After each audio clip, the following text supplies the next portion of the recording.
O'zbekiston Respublikasining o'zboshimchalik bilan egallangan yer uchastkalari hamda ularda qurilgan bino va inshootlarga bo'lgan huquqlarni e'tirof etish to'g'risidagi 937-sonli qonuni quyidagilarga tatbiq etiladi.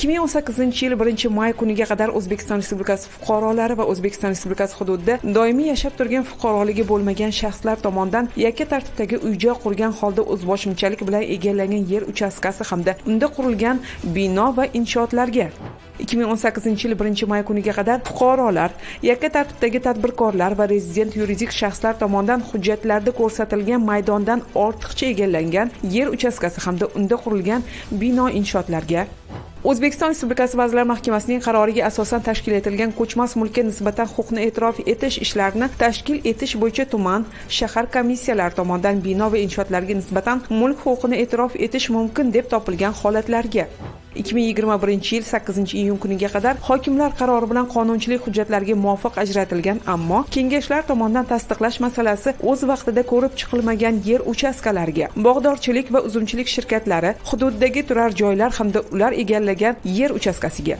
2020-yil 9-martga qadar kichik sanoat zonalari hududida joylashtirilgan tadbirkorlik subyektlarining bino va inshootlari yoki ularning qismlari joylashgan yer uchastkasiga, xususiylashtirilgan bino inshootlar egallagan yer uchastkasiga hamda fuqarolar, yakka tartibdagi tadbirkorlar va rezident yuridik shaxslarning qonunchilikka muvofiq mulk huquqi e'tirof etilgan bino va inshootlari egallagan yer uchastkasiga.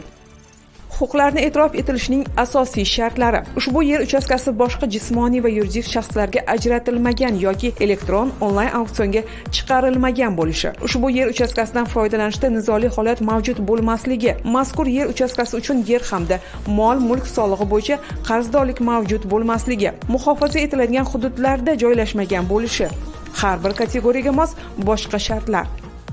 Yakka tartibdagi uy-joy qurilgan yer uchastkasi bo'lgan ijara huquqi 1998-yil 1-iyulga qadar egallangan yer uchastkasi uchun barcha hududlarda 24 sotixdan ko'p bo'lmagan o'lchamda, 1998-yil 1-iyuldan 2018-yil 1-mayga qadar egallangan yer uchastkasi uchun Toshkent, Nukus shaharlarida va viloyat markazlarida 6 sotixdan, qolgan hududlarda 12 sotixdan ko'p bo'lmagan o'lchamlarda e'tirof etiladi.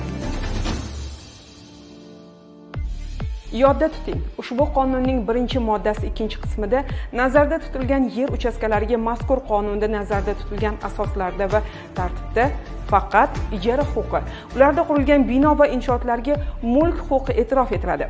Bunda ijara muddati yakka tartibdagi uy-joylar egallagan yer uchastkalari uchun 99 yil, boshqa yer uchastkalari uchun 49 yil etib belgilanadi. Ushbu qonunga muvofiq yer uchastkalariga ijara huquqi e'tirof etilishi lozim bo'lgan yer uchastkasi aholi punktlarining, shaharlar, shaharchalar va qishloq aholi punktlarining yerlari yoki sanoat, transport, aloqa, mudofaa va boshqa maqsadlarga mo'ljallangan yerlar toifalariga kirmagan taqdirda ham ushbu yer uchastkasiga ijara huquqi e'tirof etilishiga yo'l qo'yiladi. Bundan sug'oriladigan yer uchastkalari mustasno. Jarayon qanday tashkil etiladi? O'zboshimchalik bilan egallab olingan yer uchastkalarini hamda ularda qurilgan bino va inshootlarni bosqichma-bosqich xatlov ishlari har yili kadastr agentligi tomonidan tuzilgan reja jadvalga asosan amalga oshiriladi.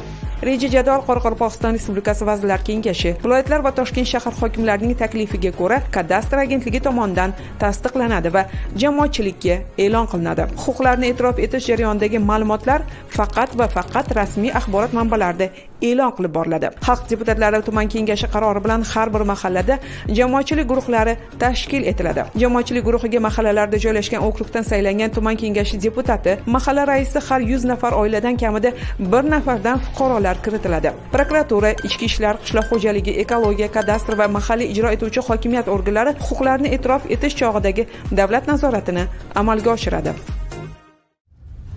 Huquqlarni e'tirof etish tartibi: kadastr agentligi elektron axborot tizimini yaratib, unga barcha yerlar bo'yicha tegishli ma'lumotlarni kiritadi. Vakolatli organlar, hokimlik, qurilish, ekologiya, soliq, O'zbek kosmos agentligi va boshqalar ma'lumotlarni ko'rib chiqib, zarur ma'lumotlarni tizimga kiritadi. To'plangan barcha hujjatlarning to'liqligi va qonuniyligi tizim orqali hududiy adliya boshqarmalari tomonidan o'rganilib chiqiladi va xulosa beriladi.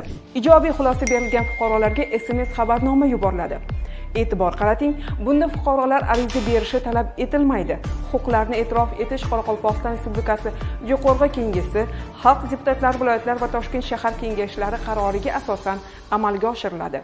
Undiriladigan bir martalik to'lovlar miqdori Toshkent shahrida bazaviy hisoblash miqdorining 5 baravari, Nukus shahri va viloyat markazlarida bazaviy hisoblash miqdorining 3 baravari, viloyatlar bo'ysunuvidagi boshqa shaharlarda 2 baravari, boshqa aholi punktlarida 1 baravari, hujjatda ko'rsatilgandan ortiqcha egallangan yerlar va tijorat maqsadlari uchun ajratilgan yerlarda bozor qiymatida to'lovlar undirilishi ko'rsatib o'tilgan. Bunda birinchi va ikkinchi guruh nogironlari hamda avvalgi shu mazmundagi qaror bo'yicha yig'im to'lagan shaxslar to'lovdan ozod qilinadi. Ijtimoiy himoya yagona reyestri axborot tizimiga kiritilgan shaxslarga 50% gacha chegirma beriladi. Fuqarolarga tegishli bo'lgan yakka tartibdagi uy-joy qurilgan yer uchastkalariga bo'lgan ijara huquqi e'tirof etilganda yer uchastkasi aholi punktlarining shaharlar, posyolkalar va qishloq aholi punktlarining yerlari toifasiga o'tkazilishi munosabati bilan fuqarolardan qishloq xo'jaligi va o'rmon xo'jaligi ishlab chiqarishi nobudgarchiliklarning o'rnini qoplash bo'yicha to'lovlar undirilmaydi. Yana bir masalaga e'tibor qarating.